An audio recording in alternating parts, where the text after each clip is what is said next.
Hello and welcome to InSomno, a little visual novel developed by Eufasy, available on itch.io.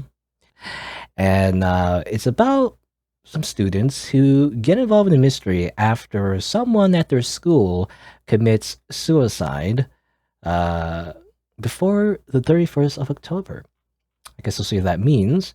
There are some horror elements, though, so be forewarned.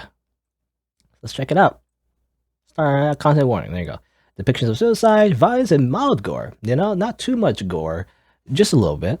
Just a little mild gore, that's all. None of us could ever forget the 30th of October, because sometimes, when a tragedy occurs, the only thing you can think of is not what happened, but the moments before. The I could have prevented it, the it is my fault, and if I had known. Because back then everything seemed normal, but deep down I knew that things were not fine since long ago. Probably since I set foot in that damn Horizonte High for the first time. Did I pronounce that? Horizonte? Horizontal? Horizonte? Let's see. Alandra?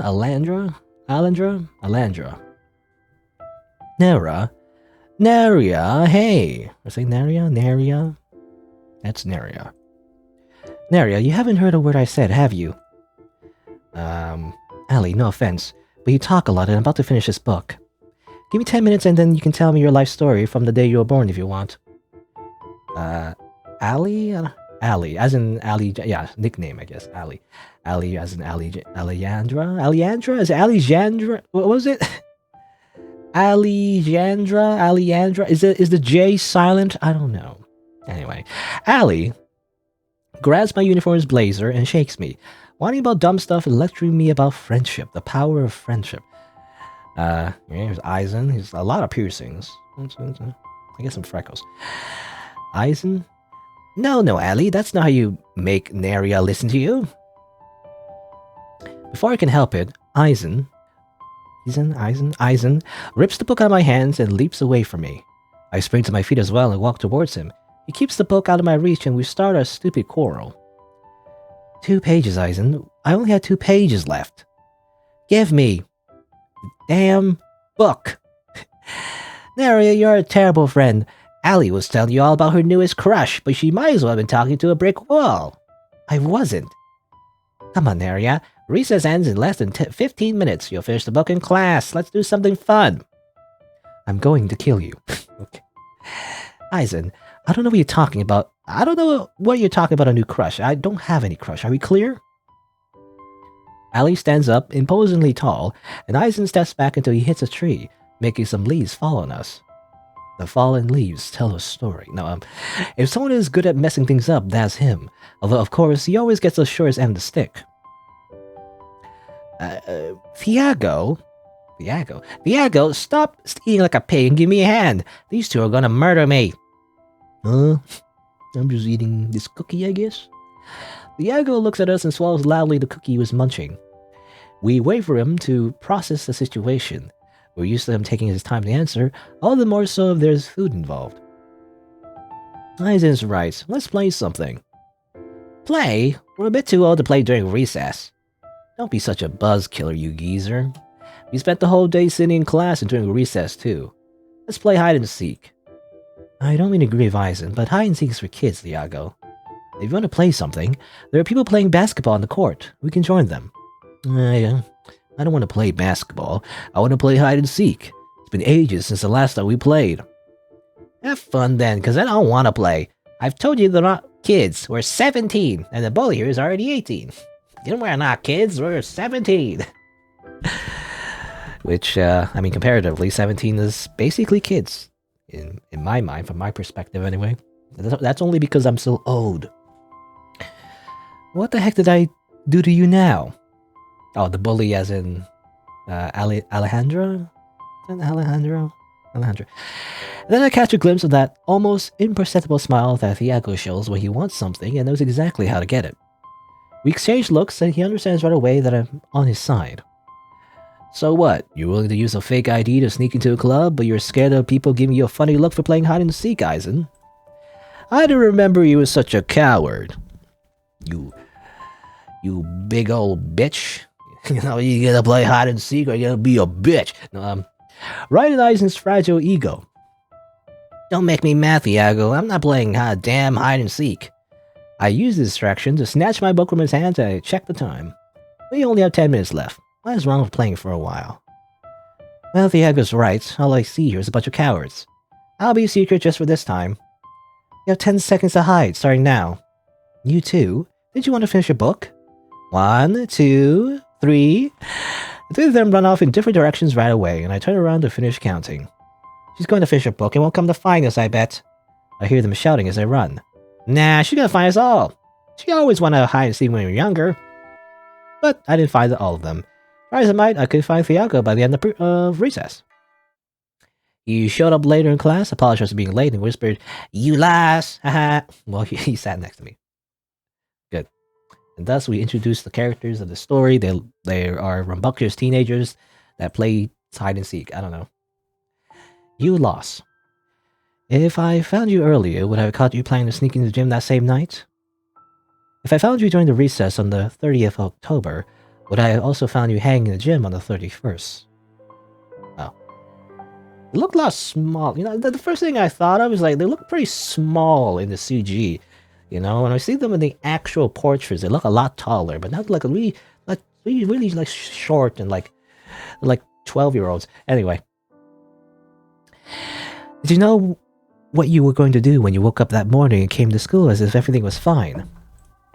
Why, Thiago? Why did you do it? Thiago. You know, when I don't know how to pronounce it correctly, but when I say Thiago, I just think of Iago, you know, from Aladdin. Anyway. It's way less if they just announce like that. I don't know. But anyway, sound of rain pouring fiercely in the street brings me back to reality. Iago from Fire Emblem? That does ring a bell, but I don't remember what he looks like. I don't remember what the character is. I don't remember. Anyway. Somewhat comedic. Was it comedic? I don't know. A bitter mix of sadness, frustration, and pain overwhelms me, and I doubt I will be able to fall asleep again. Oh, Fire Emblem Fates? Yeah, I never played any of the 3D ones, really. I mean, I played, actually streamed Fire Emblem Path of Radiance, I think, the Ike one, you know? I fight for my friends. You know, that guy from Smash, basically. You know, basically Fire Emblem characters are just for Smash. And the spin-off games are just, you know, Fire Emblem. Anyway. But yeah, I played the Path of Radiance one, I think. Or was it? I mean, there's two of them, right? I can't remember now. Anyway, the first Ike game. But I also played, a while back, I played the GBA ones, you know, Fire Emblem 7, I think it was called. It was just called Fire Emblem, though, when it was in America. Anyway, and I'm going on a tangent. It's been more than 2 weeks since Thiago's death, but for me, it keeps happening every night. Ah, shit. The Sacrifice of October. That's what they call the series of suicides that take place in Horizonte High School every 30th of October for more than 6 years. Even though the school installed surveillance cameras, hired security specifically for that day, even canceled classes for the last week of October once. The morning of the 31st. The lifeless body of one of the students is found somewhere in the high school every year without fail. The sight of Thiago's body hanging from the basket in the gym returns suddenly to my mind and makes me feel nauseous. Despite watching it happen every year, I still wanted to believe that it was all an illusion, that it would never affect me. We're all fine, right? We only had 1 more year to go and then we could get out of there together, go to university, and recall this as a bad dream in the past. And then eventually, eventually just kind of drift apart and never call each other ever again. And your friend group from high school is just a distant memory. I don't know. Anyway, and now it is a nightmare that will haunt us for the rest of our lives. This is a bad idea. I'm late for class when there's no one left in the hallways, and only the voices of the teachers doing the roll call can be heard. Even though I was the one that convinced my parents that I was already prepared to go back to school, I'm regretting it so much right now. I couldn't get back to sleep last night after that nightmare, and the nausea didn't let me have breakfast. I opened my classroom's door without knocking, and the teacher stares at me as if an alien had just walked in. Nerea, I wasn't expecting you back so soon. Well, me neither. Sorry I'm late. Don't worry, have a seat. I was just checking attendance. I can feel the eyes of all my classmates fixed on me, watching me walk towards the desk I used to share with Iago, and that has now become an altar of shorts? No, an altar of sorts. I guess some typos. Flowers, pictures of him, candles, and his favorite cookies. Amongst the offerings, I find one of the comics that Eisen and Iago are reading together, and a handmade bracelet Iago gave Alexandra. I don't know. I want to say Alex, as in like, Alexandra. That makes sense to me. But that's not it, because that's an X, not a J. Alejandra, a couple years ago. My head starts spinning. Nerea, you can sit elsewhere if you... No, I'm fine here. Class starts awkwardly, and I, of course, can't focus. The teacher's monotonous voice... I don't know, I didn't give her a monotonous voice, but anyway. The thick silence and my lack of sleep eventually made me doze off.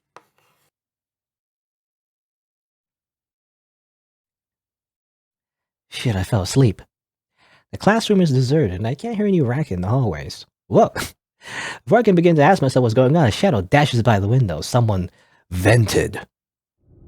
That was very sus. What the hell was that? Did it come from above? Oh, is it the window, though? Okay, I thought it was the ceiling. But no, it's through the window. In that case, close your eyes, you... No. I opened the window and there's a weird smell that I can't pinpoint. Also, that says, oh, whoa, by the way. Okay. There's no one outside either. The silence is such that I can't hear my own racing heartbeat. I stick half of my body out the window to look up and below, but there isn't anything or anyone. Hello? Is anyone out there? My voice echoes, and for a split second, it doesn't sound like it was mine. My instinct is yelling at me to get out of there, but again, a shadow passes by my side at full speed. Whoa! And this time, I see something crashing to the floor. A person. What? I step back too quickly and fall on my ass just in time to see two more shadows falling. I heard them crashing to the floor with a thud. This can't be real. I run to the hallways, tripping over my own feet. Did you do some kind of ritual, where you like hold hands and burn a piece of paper and say like Sachiko or something? Was it like Sachiko, please grant my wish? I don't know. Anyway, the doors of the classrooms and lockers are all open and the floor is covered in sheets, books, and notebooks scattered all over the floor. I can hear more bodies hitting the floor and the roof of the school, as if the sounds are coming out of the speaker. I reach the hall, breathless. I can see through the windows how loads of bodies are falling from the sky like ragdolls, crashing to the ground in unnatural postures. They fall like raindrops in a cacophony of creaking bones. I want to wake up, open my eyes and go back to normal, but the noise, my heavy breathing and that sickening smell seem too real. Hey, did you leave your umbrella home again, Nerea? I told you yesterday it was raining today. Whoever this is. Iago's voice makes me freeze on the spot. Oh, okay, that was just his voice. I am incapable of turning around to face him. Nerea, don't just stand there, everyone's gone already. I figured you wouldn't bring your umbrella, so I did. Shall we share it? Oh, what? No, okay, there you go. I wanted to save, they take off the UI. Good thing I know how visual novels work. I'm experienced with RenP, or at least playing RenP games. I don't know how to use RenP, but you can like scroll the mouse to like rewind. But anyway, we can look at the Iago or run away. Let's look at him. Iago.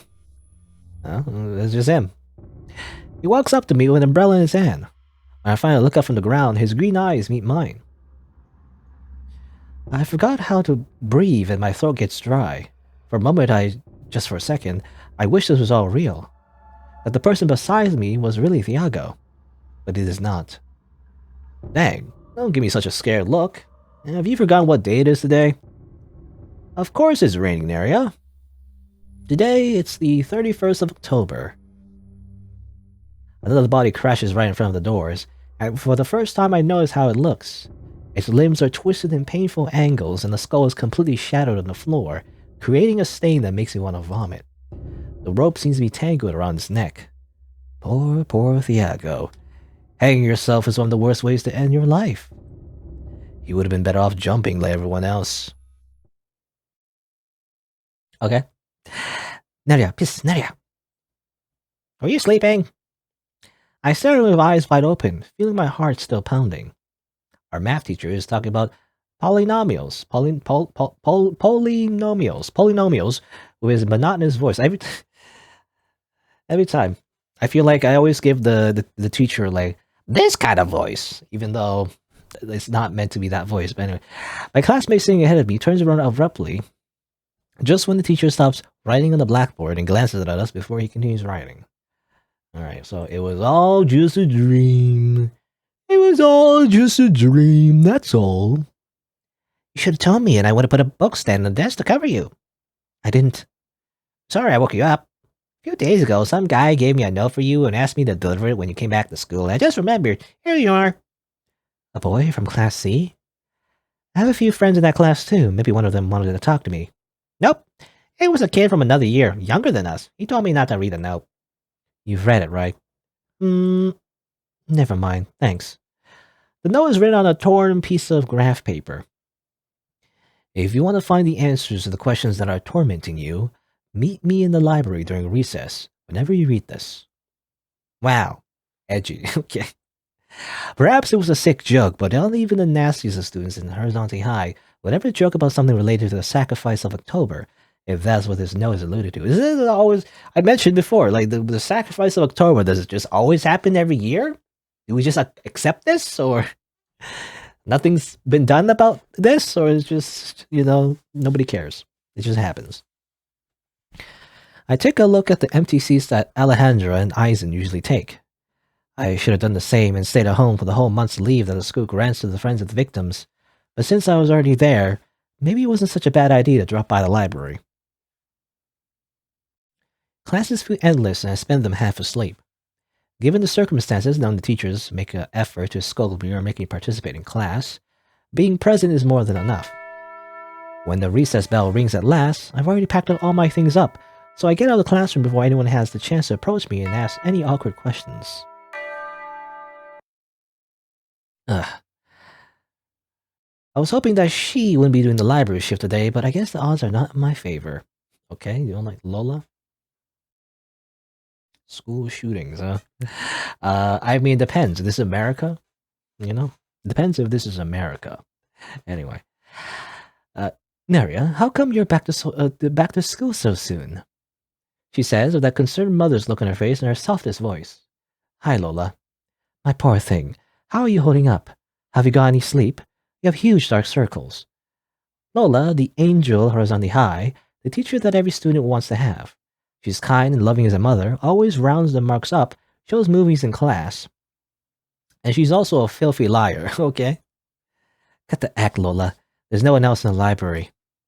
You don't need to pretend you're an angel. You hurt my feelings, kiddo. I was truly worried about you. Don't speak in that annoying tone. Fine, I get you're defensive. Thiago's... Don't say his name, I don't want to hear it. Alright, too soon. You should have stayed at home. Everyone does that when this happens. No one will blame you. If you're looking for a completely empty place, you won't find it here. There is someone else in the library. She lowers her voice, and I get closer to hear her better. He's been here all morning. I'm not in the mood to kick him out. I don't get paid to be a security guard. You do, in fact. Listen, you punk. Anyway, if you don't mind, I'm meaning that someone. We have stuff to talk about and recess is brief, so I'll leave you be. You're the most irritating kid in this whole damn high school. Don't shout, we're in the library. Okay. I can feel how every single insult in the dictionary crosses Lola's mind, and she would blur them out if were not for the fact that we are not alone, and that she doesn't know how to act towards me in these circumstances. Walking through the bookshelves and the smell of old books gave me a peace of mind. I haven't been able to read anything since the 31st, and I was starting to miss it. What a nerd. He wants to read books. Disgusting. Hey, I'm here, says this guy. Alright, mysterious. Was it called like the Green Ranger or whatever? It's like a mysterious person that's introduced in the story after the introduction, and therefore is plot relevant. You're late. I've been waiting for you here every day. Well, I don't know why you did. Don't you know about the month's leave? Also, who the heck are you? Why'd you send me that note? The boy looks at me. I can't tell if he's 1 or 2 years younger than me, or is he perhaps a freshman. He looks like he hasn't slept in forever. All of a sudden, he closes the book he was reading, just like that, without a bookmark or anything, and gets up, knocking down a tower of books by his side. Nerea, right? My name's Eric. I'm sorry about your friend, by the way. Thank you, I guess. After 2 weeks, he's the only person that seems sincere. I've been watching you. Okay, that's a little weird. That's a bit... I saw what you did at the funeral. You made quite a mess, didn't you? I tense up. I didn't want to remember what happened that day, let alone be reminded of it by a stranger. It's great to see that you're acting different. Everyone else is like sheep. Is Eric like a conspiracy theorist? It's like he's a crazy person. Their friends and relatives died, and they accepted like it was some kind of terrible accident, like it was something that couldn't be avoided. Oh, well, I guess that's true. I did mention how like apparently this is an annual event, and everyone just accepts it. The curse, what a horrible tragedy, a new sacrifice, but it's okay. It only happens once a year. As long as you're not the victim, everything will be fine, right? My body reacts on its own. I grab the boy by the collar and slam him into one of the shelves, causing some books to fall down. Lola doesn't care to scold us for the noise. Shut up, kid. Who do you think you are? Same as you. A victim of this high school's incompetence in protecting their students. You have just expressed your disconformity in a more fierce way. During Thiago's funeral, a couple of teachers said a few words in his honor. They made it sound like he was another victim of an accident beyond their control, and they spoke about their efforts in preventing this tragedy through surveillance, child psychologists, and other useless measurements. With everyone's efforts, this would be the last victim in Horizonte High. That sentence made me explode. I screamed, insulted, and wrestled with my parents, trying to calm me down. I blamed the teachers for what had happened. I accused them of murdering all those children for their indulgence, and demanded for the school to close forever. At some point, I managed to escape my parents' grip. I punched the director in the face. Punch! Falcon punch!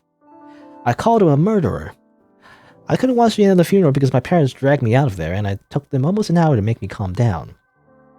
After that, I cried all day long.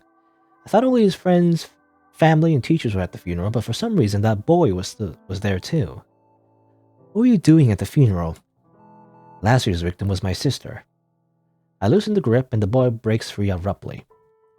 Dear God, you really are harsh. He groans, fixing his uniform.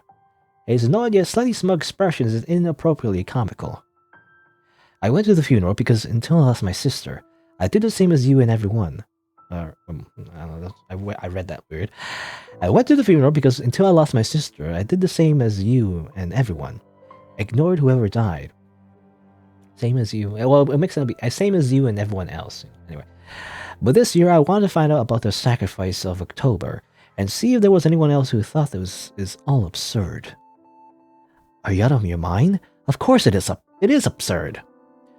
We're kids. We should be worrying about exams or partying on the weekend instead of about who's dying this year because of a stupid curse. Curses don't exist. Kids are dying right in front of teachers and no one lifts a finger. How's that not absurd? Oh, calm down, Tiger. We're on the same page here. Oh, great. So what? Look, kid. If you're looking for someone to wallow in misery with, you got the wrong person. It doesn't matter what we say. No one's going to do anything. Nothing's going to change. The victims won't come back from the dead. There you go again, calling me a kid. I've told you my name is Eric. E-R-I-C. It's not that hard. And calm down a little, would you? I'm trying to come to an agreement with you. I think we're going to help each other. And how exactly are you going to help me, Eric? I don't get why you're so defensive of me, but I know some things no one else knows. Or at least things no one else wants us to know. Or, I read that weird, but anyway. Nerea, your friend didn't kill himself of his own free will, and neither did my sister. Someone convinced him to do it. What are you talking about? The bell that marks the end of the recess cuts us off at the worst possible time. I have to go to class now, but we can talk. Hold on. You skipped all your classes before. Skipping another one won't make a difference. How do you... Tell me. Tell me who's making people kill themselves. Is it the director? A teacher? The janitor? It'd be a twist. It's the janitor. Oh no. I really do need to leave. I have an exam. Never mind the whole, people getting murdered thing. I need to, make sure I get good marks on this exam so I have like a future. I'll be waiting for you at the gates after class. I appreciate your enthusiasm, but I need to get home early today. Why don't we meet here again tomorrow? Fine, second period. Lola will be doing the library shift and won't bother us.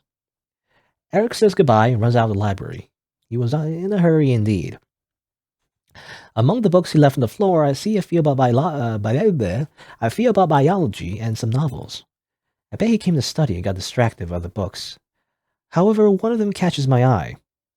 It's the book Eric was reading when I arrived. The cover shows a weird abstract pattern of green and blue tangled lines, leaving a blank space for the title and the author. Basic Pathology of Sleep. What is a book like this doing in the school library? I wonder if it's because he's having bad dreams. I mean, just like Nerea, when she dozed off, she was also having a bad dream involving, I already forgot his name, Thiago, Even though he's like very plot relevant, Thiago is like, I feel like the whole catalyst of the story, but anyway. Whatever I'm thinking right now, most likely, is a terrible idea. But since my conversation with Eric, I can't stop thinking about the possibility of someone forcing Thiago to take his own life, and that his parents might know something about it. Or that there might even be a clue somewhere among his stuff. And for some reason, I really ended up coming to his house. Ding dong! Oh, there's already a sound effect. I shouldn't have done that. Oh god, I'm gonna throw my own stomach up. I was about to run away back home, but the entrance door opens. Nerea, what are you doing here? I was... Oh, sweetie, it's fine. You can come in if you want. You know you're always welcome here. Thank you, Maria. The sunset light is quickly fading away. Thiago's dimly lit house feels slightly unsettling. Also, Maria, I don't know, that sounds weird to me for some reason. Like calling your dead friend's mother by her first name. I don't know why that sounds weird to me. I guess it's fine. Anyway. Thiago's mom asks me to wait in the living room and she disappears in the darkness of one of the rooms. From the smell of the fabric softener to the last of details in the house, unleashing in my mind all sorts of memories about my friend. The weekends playing video games in the living room, summer evenings eating ice cream beside the fan, every time they had me for dinner. I get a lump in my throat. Nerea, I need to take care of something. Do you want to wait in Thiago's room? I hear you're yelling in the distance. Can I? Sure, go ahead. The idea of waiting in his room and knowing that he won't come back makes me stop with my hand on the doorknob. I don't think I'm ready for this. I shouldn't have come. This is not helping at all. I hear a click inside the room and light comes under the door. Maria? Nobody answers. I wait for a couple of seconds and I hear the unmistakable sound of a bag being dropped to the floor. Thiago used to throw it to the floor when he came back from school, and sometimes he didn't even open it until the next day. Hello? I hear footsteps inside and I slam the door open. The room is dark. Thiago's bag, which was leaning on his desk, falls down pushed by an invisible force and I get startled. What just happened? I turn on the lights and the room feels like a movie set, not a real room. I don't know exactly what I'm looking for, so I take a quick look at the shelves on his desk. You have to keep the secret. Promise?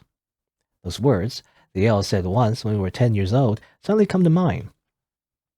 There's a piece of loose skirting under my bed. If you remove it, there's a hidden hole inside the wall. My parents don't know about it, so I hide there everything I don't want my mom to find. Don't tell anyone, please. I hesitate. Should I look there? What if Thiago hidden something important related to his death? I will now save the game. I don't know. Like, do you do the thing or do you not do the thing? Like, obviously you're going to do the thing. Like, why, as a player, why would you not do the thing? I'm going to do the thing. What the hell? I'm going to look. What's the worst I can find? Dirty magazines? I crawl under the bed and feel about the skirting. Everything is covered in dust and fluff. My hand gets dirty right away. I'd never opened the hideout. I've only seen Thiago do it a couple of times. I can feel one of the wooden pieces is loose, so I take it off carefully. All I can see from here is that the hole is plunged in the deepest darkness. I look for my phone in my pocket to use as a flashlight, but I can't find it, so I'll have to improvise. I reach out the hand into the hole and feel about the floor. It's very dirty. I can't find anything, so I reach further and further until my arm is inside the hole up to my elbow. But the hole wasn't so deep, or was it? I still don't touch anything other than fluff until all of a sudden, I feel something cold. Rough and cold, and I freeze on the spot. The thing moves, avoiding my touch. I try to take the arm out, but that thing grabs me. The hand is rough and as cold as ice. I pull the arm back as I scream, but the hand pulls me in. I hit my head of the bed. Now this one reminds me of a Junji Ito story. But anyway, my whole arm ends up inside the hole, and the strength of the pull makes me crash against the wall. Let me go! Let me go! I feel the hands touching my arm, and even though I scream and struggle, I can't get out. Maria, help me! I cry, but nobody answers. I hear the door closing and footsteps behind me, but I can't see a single thing. My wrist is burning and my shoulder feels about to detach from the rest of my body. Nerea, why are you fighting back? I thought you'd come to visit Iago. No! Let me go! Let me go! Yep. No. Okay, and here's Dad with a cat. Nerea? My dad's sudden appearance by my side startles me, and I jump to the other side of my bed. Nerea, are you okay? Hold on, my bed? Dad, how did I get here? You've been sleeping the whole evening, dear. I sit bolt upright. Dad, didn't I go to Thiago's house today? Honey, no you didn't. You went to your room after lunch, and you haven't come out ever since. Since you were making any noise, I came to check on you and found you asleep. I don't feel great. I don't feel great at all. Okay, so another dream. You know, these dreams are happening a little bit too frequently, I feel like. I don't know. Did you have a nightmare? I nod. Dad sits next to me on the bed and hugs me, stroking my arm comfortably. Or comfortably? Comfortably? Honey, I know this is hard, especially for you. You made a huge effort going to school earlier than expected, and I know that's because you want to keep your mind busy. But if you feel overwhelmed at any time, you don't need to push yourself. Dad and I are here for you. So take your time, okay? Dad and I? Wait, that's confusing. Unless there's two dads, I don't know. Thanks, Dad. Dad and I? I don't know, anyway. When I drop by the library, Lola doesn't even bother. I don't know if it's a typo or like there's two dads. I don't know. Or the cat's name is that? No, that's not right. That'd be very confusing. When I drop by the library, Lola doesn't even bother to question me. She offers me a cup of coffee, complains about having to get up early, and puts her feet on the desk. She's quite the character. By the way, if you're looking for the guy from the other day, he's over there between the shelves. I thank her. The library's not that big anyway. But she stares at me like she wanted to say something else. What? Are you flirting with him? I wish I took that cup of coffee so I could spit it to her face now. I like you, Lola, but sometimes you're worse than the pain in the ass. She chuckles and takes a big sip from her coffee. I go into the bookshelves, and it doesn't take me long to find Eric in the same spot as yesterday. He's going through a small notebook with a white cover decorated with colorful musical symbols. We greet each other a bit awkwardly, and I sit next to him on the floor. Eric, yesterday. Look, what I need to tell you is hard to take in. And I know you may not believe me, but I know how you're feeling because I felt the same. I think I would have liked if someone had warned me like I'm going to do now. But I also have to warn you that if you're trying to find anything that makes this hurt less, what I'm going to tell you will not only not help, but it will make it worse. I'm looking for an explanation. Because Iago never had any reason to do what he did. I need to know where that idea came from. I need to know if somehow it's my fault. I see. A heavy silence falls on us as we end up deep in thought. For a moment, I feel like the rest of the world has vanished and only the library remains.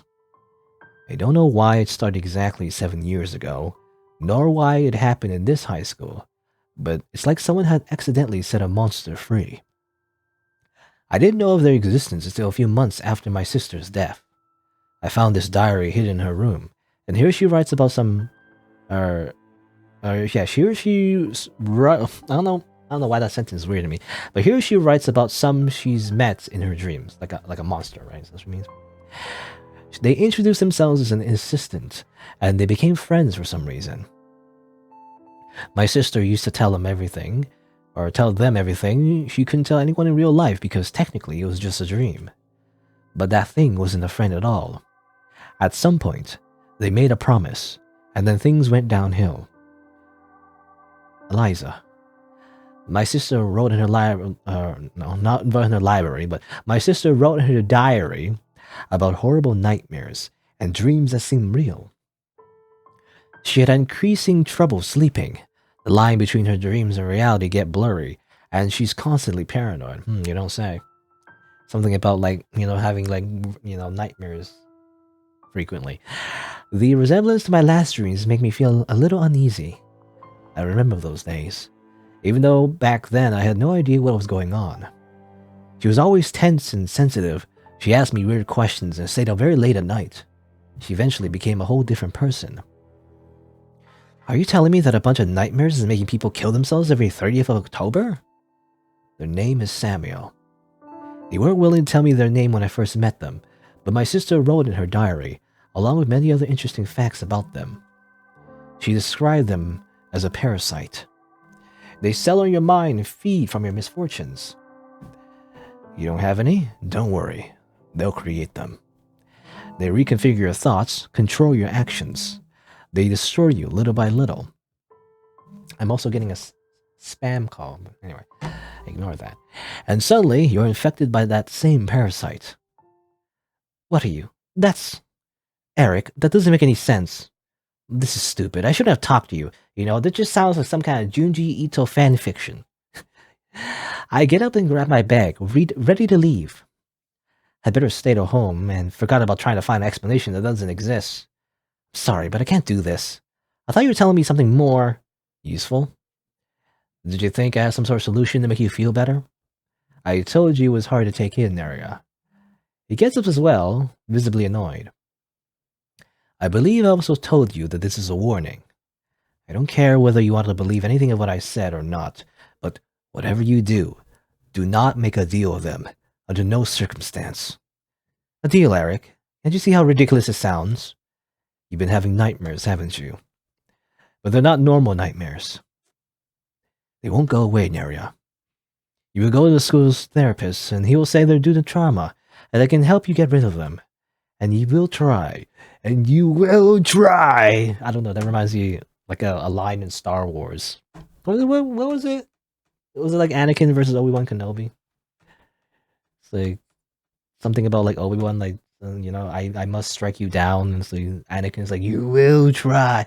Anyway, and you will try. You will return to classes and work hard to make everything go back to normal. But it won't, because the nightmares will persist. Shut up, Eric. No, because you're not seeing this is real, and that's dangerous.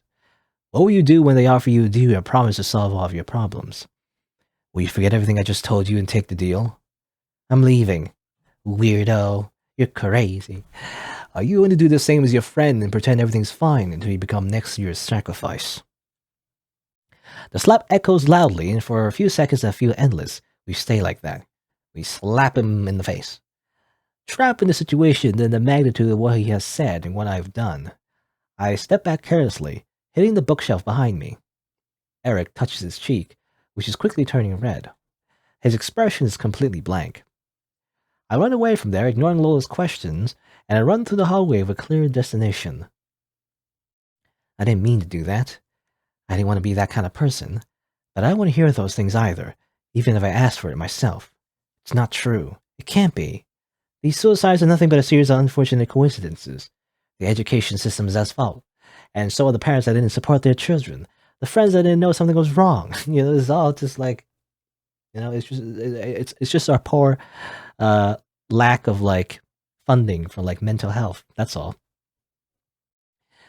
And it's perfectly normal to have nightmares after what happened. But that's also a lie. I'm going to say this is all my fault and allow it to destroy me, as everyone else has done, and let it keep happening every single year because there's nothing that can be done. But when I'm finally getting out of the school, Alejandra and Eisen show up at the entrance.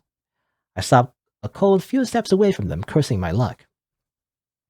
Even though I miss them a lot these days, I don't feel like talking to anyone right now. But they already seen me. I was about to come up with an excuse about having to go, but Alejandra assaults me with a sudden hug before I can even open my mouth. Okay. You know, it seems like everyone has piercings, by the way. You have piercings. I think Nerea has piercings. Eisen obviously has piercings. Everyone just has piercings, you know? These are all the cool kids. I cannot relate.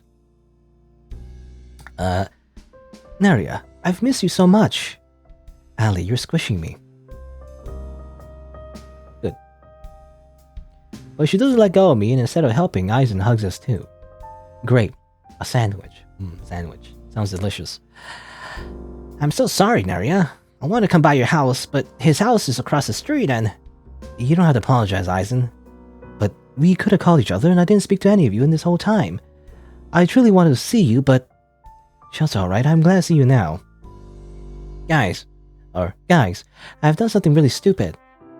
Something other than going to school? Yeah, that was also a bad idea. So why don't we get out of here and catch up somewhere else? We're technically still on leave. But I told my mom I was coming to school. And did you really want to come, Allie? No, but... It's settled then. Let's have some ice cream outside. So let me get this straight. You slapped his face and ran away? Eisen, did you hear anything of what I told you? I probably would have done the same in that situation. What that boy has told you is... Well, he says very weird stuff, but if it's true then many things would make sense. Like what? I've heard many stories about rituals and dreams. I recall one that says that if you knock 3 times in the gym's mirror when there's no one left around, and then you ask what time do the dead rise, that night when you go to sleep, you can dream into the time of your death. I don't know, Rick. Sounds fake to me. Rick. Are there any more stories like that? I've never heard them. There are. Most of them are about things you do at school that disrupt your dreams at night. Considering what you have told us, the story that concerns me the most is the one that says you can speak to a being that fulfills your wishes. In exchange for a deal. Yeah. Come on, girls, are you kidding me? This is ridiculous. It's just a story that guy made up because of what happened to his sister. Eisen, do you think it's normal that every year someone in this school kills themselves? Every single year. What if it's true there's some kind of parasite going around and we're all infected? Allie, are you having nightmares lately? Allie clenches her jaw and averts her eyes, fiddling nervously with the hem of her sweater. I thought it was normal, but now that you mention it, I've been having very strange dreams. No. This is collective suggestion, you know it, Nerea. In those dreams, the normal stuff happen? Were they so real that you believe you are awake until they turn terrifying? Can we talk to Eric too? Hey, don't count me in. I don't want any part of this. Eisen, my friend, I know it's hard, but be honest. Have you been having nightmares? No? Are you asking me? But it is normal to have nightmares after what happened. It's normal to dream about Iago. But he didn't feel like Iago, did he?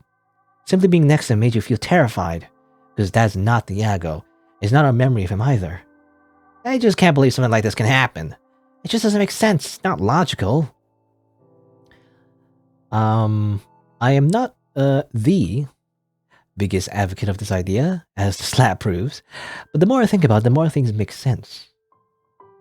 And if this turns out to be true, all of us are in big trouble. As it turns out, there's a dream parasite monster. Again, that's like a Junji Ito thing. You know? Anyway. Look, I don't know, okay? I don't know anything anymore. But one thing's for sure. I should apologize to Eric. So you want to come along tomorrow? You're invited. Tomorrow? Don't you want to go back to school now? I think we make it a recess. No thanks. No thanks, no thanks. Is he gonna die? I don't know. I guess we'll see. A terrible storm has broken.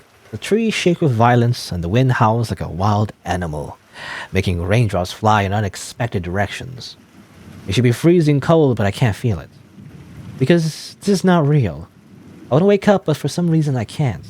Because I'm asleep. I have to be asleep. I don't remember what I was doing before coming here. Everything feels fuzzy. I need to find a way to wake myself up. Okay, bang my head into the tree. Also, when I rewind like that, it just cuts off the sound.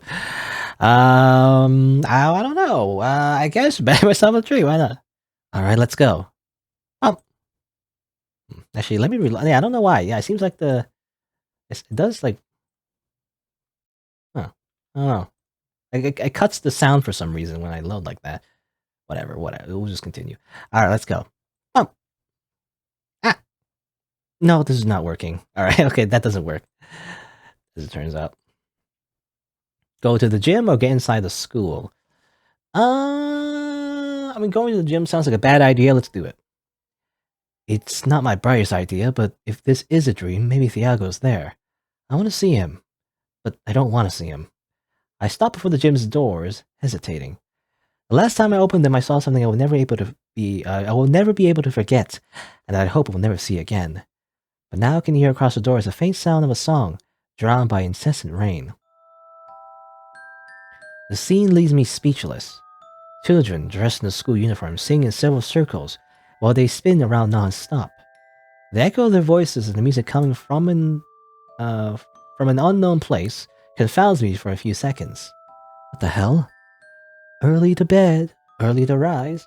We're going to school, so open your eyes. I'm meeting you under the tree. Bring your friends too to play hide and seek. I don't know the melody, but the numbers together are joining the game. They all try to find a place to hide away. One of the numbers, number 1, that's it.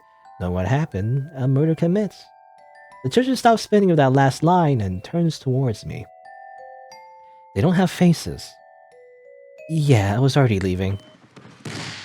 Pum! A body falls to the floor from one of the baskets with a thud, and we all look in its direction. It's awake! It's awake! The monster! Run! Ah. The children scream hysterically and start running around the gym like headless chickens, but none of them come close to me. Also, the sound effect is just looping. Screaming children, that MP3 is just looping. In the meantime, the body on the floor rises up and I immediately recognize that purple jacket. Thiago moves in an unnatural way, like all his joints were fractured. He staggers with the rope still hanging from his twisted neck. We need to hide! And number ones!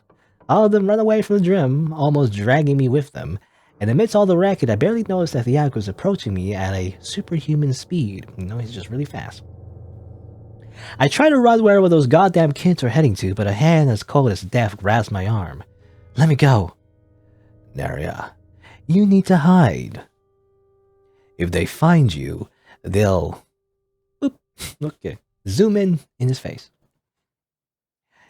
I wake up cursing like an old sailor and I sit bolt upright on the bed. I don't want to sleep ever again. My room feels claustrophobic, so I open the window to get some fresh air. I'm sweating as if I had run a marathon. My heart beats so fast I can feel it in my throat. Outside, the night is still young, but the cool night air helps me calm down and reminds me that what had just happened is not real. But Thiago's house, across mine, is. I wonder how his parents are doing. Are they having nightmares too?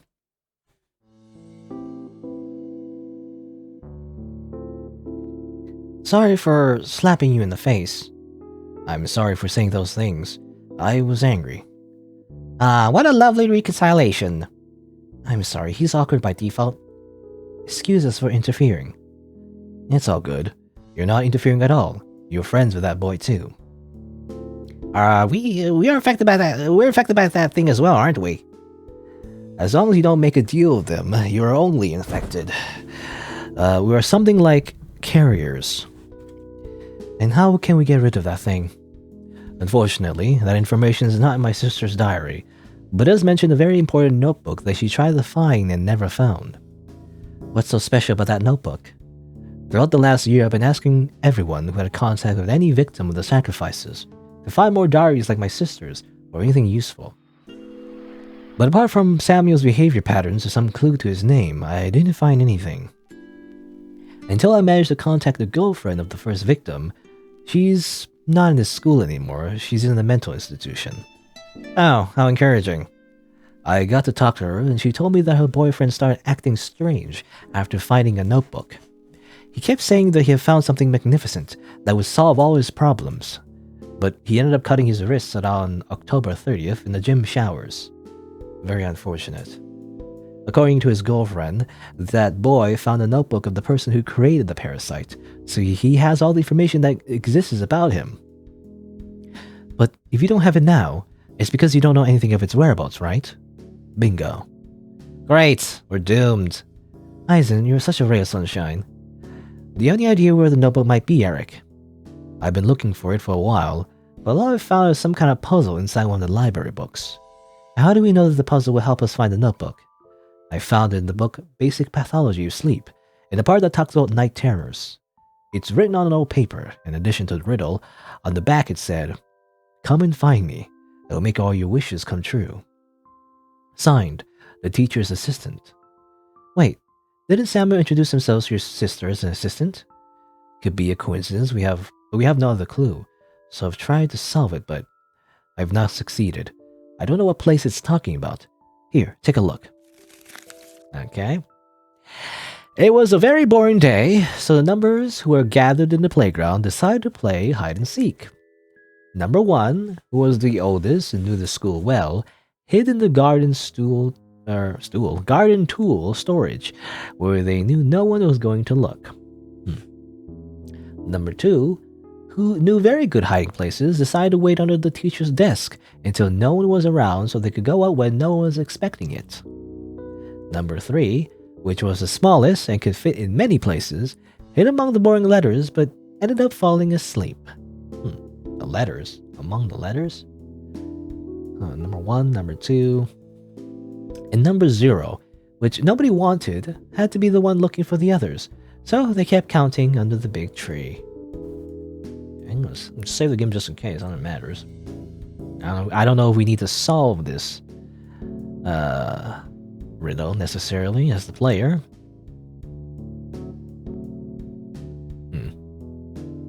Oh, and there's another one. It's not even like here. It's not like written here. All 4 numbers came up with good ideas, but they all made mistakes. However, only one came victorious. Who was it? I mean number 0, right? Because if they all made mistakes, that means... I don't know. Number 3 fell asleep though. That could be like a thematic, right? The whole like nightmare thing, but...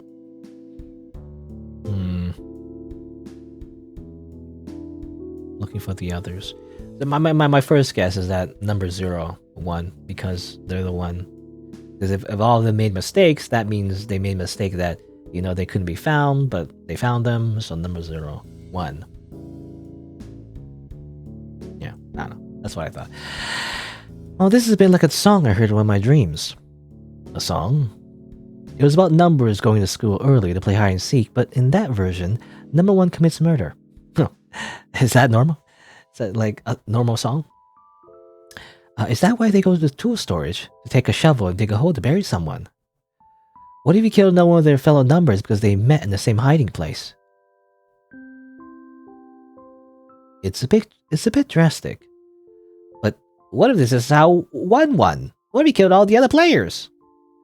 Cool, but then where's the notebook? Okay, that's the answer. Number 1 won because they killed everyone? I don't know. Anyway, I don't really get that, but...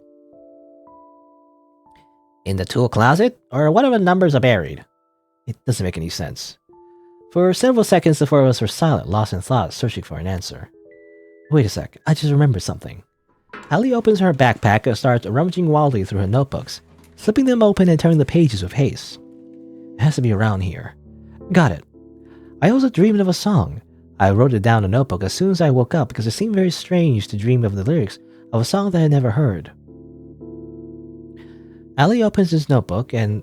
Allie opens it and puts it in one of the tables at the library so that we can all read it. On the edge of the page, written in a hurry, there are a few lines.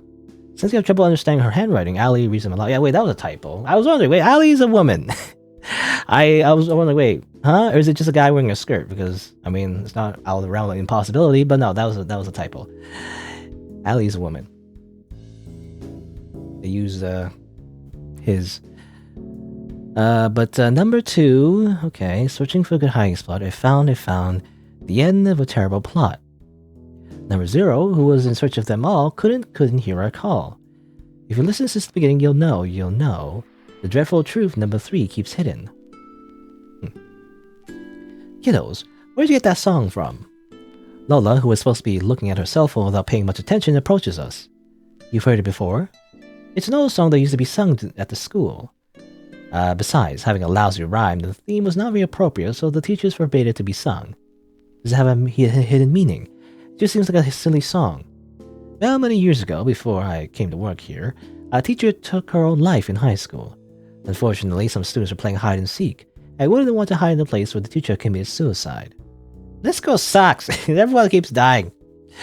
The song was especially similar to what happened, so... But where did the teacher commit suicide? No idea. I don't know all the details, but that song, where'd you get it from?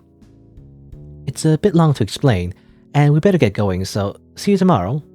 I don't know what you're up to, but you better not be chanting that around, not along with all that happens, well, in October. The riddle talks about what had happened here. Have you, any of you heard about the story? It doesn't even ring a bell, and it's strange concerning what happens every year. I guess the school covered it up, but they certainly went through a lot of trouble. But this means that we now know where the notebook is. We have to go to somewhere.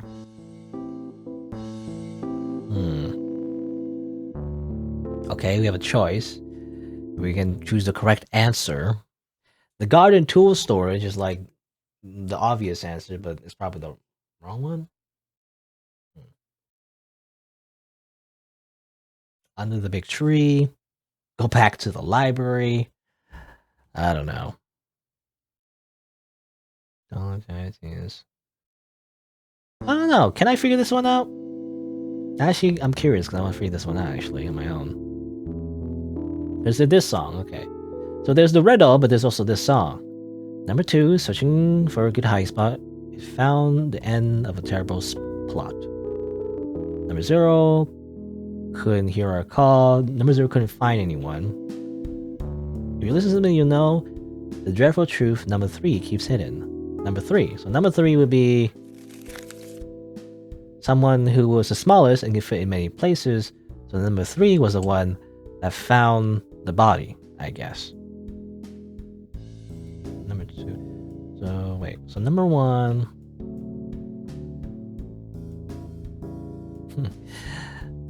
Number 1 is not. There's no number 1. Found a good hiding spot. If you listen to the beginning, you'll know the difference between number 3 keeps hidden.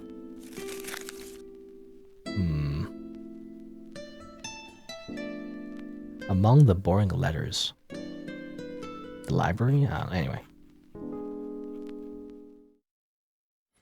Yeah, I also remember the song the children were chanting, but that's like, I'm too lazy to rewind all the way there, basically. Whatever. I'll choose... I mean, it could be any of these. Whatever. I'll just pick this one for now. That sounds like the obvious, but obviously the obvious one is probably the wrong one. Well, number 1 is who commits the murder, isn't it? This number must be the teacher who committed suicide. He's the actual first October sacrifice. So either she's the one who first found the notebook or she wrote it, therefore number 1 knows where it is. I feel there's something wrong, but I can't think of another option, so let's take a look. Yeah, it's probably the wrong option, but... Well, here's the stories that the riddle talks about. Since everyone can participate in the school urban garden, technically anyone can search here. Even some neighbors have nothing to do with the school. I'm not going in, I'm sure it's full of bugs. I'll go.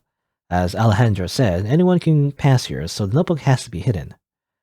Armed with his cell phone flashlight, Eric enters the dingy wooden closet while the rest of us watch from the doorway. We can't fit inside either, it's pretty small. After a while of scavenging, Eric comes out with his hands full of dirt, a small shovel, and a very dirty piece of paper. I think we're on the right track, but this is not what we're looking for. Look. On the paper, written in capital letters, it reads, "You're very close to the treasure, but number 1 couldn't win against the wolf. Take this." This? The shovel. The note and the shovel were together under a loose floorboard. There was a hole in the ground. Did you put your hands in there? What do you think? Yuck! That hole has to be full of bugs. Please, don't make me think about that. Can we drop the bugs and finish figuring this out? We have to use the shovel. There's not many options at the point of the view of the riddle either. It has to be under the big tree. Isn't that where we play hide and seek with? Or isn't that where we played hide and seek with, Iago? Okay, so the game railroads you. It doesn't matter. It railroads you to the tree. Hmm. I guess it kind of makes sense because number 0 is the one that we're looking for. I don't know. Anyway. I actually don't really understand the riddle, but anyway. Where exactly do we dig? If there was a clue in that storage, there's gotta be another one around here. The four of us check around the tree until I find a sign engraved with something sharp on the lower part of the tree, near the roots. X, 6 o'clock, 3 steps. 6 o'clock? Do we have to dig at a specific time? No, I think it refers to the direction in which we have to walk 3 steps. Yeah, that's the angle. 6 o'clock makes a straight line on the analog clock, so I assume that the X is the point on the tree from where we have to walk to 6 o'clock. Recess is still in full swing, but there's not much time left, so we start digging with haste. Some people stare at us, but no one comes up to ask questions. After 5 minutes, we come across a metal box, and the four of us share an expectant look. Inside the box, we find a notebook that looks like it has seen better days. Eric picks it up carefully. The cardboard cover is barely holding on to the rings, and the rest of us get closer to him to read it. The first few pages are nothing special, so we keep going till we encounter Samuel's name for the first time. This is indeed the notebook of the person who created them. Spread over different pages and mix of notes from what looks like an ordinary diary, we find information about Samuel, descriptions of what they're capable of doing, and some drawings of what they are. Okay. Parasite. This guy. Shows up in dreams. Plays your mind. Next deal. This thing is totally gone out of hand. The nightmares won't let me sleep for 5 minutes straight. I can't think of anything else. It's like it's taking over my every thought. But I still have a chance to get rid of them. The answer was right in front of me all this time. How could I miss it? If I accept their deal, I can ask for anything. And if he grants my wish, this will be all over. It can't be. That's it? The remaining pages of the notebook are blank, creased or torn. But making a deal with them is just the thing not to do. Maybe we've been approaching it wrong. Maybe the problem is not making a deal, but the terms. If we try to set better terms... No! If you make a deal with them, whatever the conditions might be, you can never get rid of them anymore, is what the girlfriend of the first sacrifice told me. And couldn't she be wrong? It doesn't say anything like that in the notebook of the person who created them. I still don't think it's a good idea. There has to be another solution. Eric, we have no more leads. And we're too lazy to read the TOS. And that's why we're going to risk it? Once you make a deal, there's no turning back, Nerea. I will. What? I will do it. I'll talk to them, we can come to an agreement. Do you realize what you're saying? Clearly, you haven't talked to him before. That creep is a manipulator. For them, this is all a game. There's nothing that's going to convince them to stop doing this. Nerea, I don't know if having a contract with them is a smart idea. It's dangerous, and we'd rather try other things first. I don't quite believe all this, but I don't think it's a good idea to try either. Well, the bell at the end of the recess interrupts our conversation, and the four of us look at each other, not quite knowing what to do. Why don't we go back to class and think things through more carefully? Maybe we've misinterpreted the riddle, or maybe there are more clues to find before we make a move. We say goodbye to Eric before leaving for our respective classes. Having promised him that neither of us were going to make any deals with Samuel. However, my mind spends the next few hours of class weighing different options of possible deals Samuel might offer me and how to counter them. It's the Faustian bargain. If you're gonna trick the devil, you gotta be very careful. You should hire a lawyer or something. No. The rest of the day goes by faster than I expected, and before I realize, the sunset is lost in the horizon.